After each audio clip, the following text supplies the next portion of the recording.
Express Sport brings you the latest from the Paris Masters. Carlos Alcaraz and Jack Draper both feature at the Paris Masters today. The duo have been in fine form, with the Brit vowing earlier this week that he wanted to challenge tennis's status quo. Alcaraz is the strong favorite to win in the French capital, following the withdrawal of Jannik Sinner and Daniil Medvedev's surprise defeat yesterday. But the 21-year-old has not seemed all too comfortable himself, and has made complaints about the tournament's surface. Meanwhile, Draper secured a top win over world number 6 Taylor Fritz and will play against the Australian Alex de Minaur later today. Jack Draper has been told that he must leave the UK and move overseas to fulfill his potential.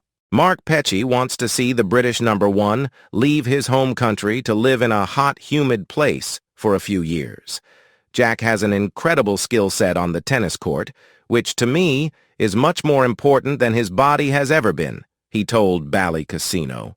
I'll choose skills and weapons over physique in tennis every time as a coach. However, I do think Jack needs to go and live in a hot, humid place for a couple of years to make sure that he takes the stress out of what he feels like when his body starts really hurting in those conditions.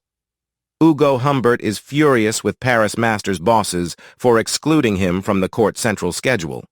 The top-ranked Frenchman was relegated to Court 1 for his second-round Paris Masters match.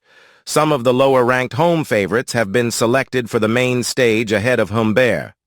It was a very good match on my side. The court was smaller. It was faster, Humbert said after beating Marcos Giron in 59 minutes.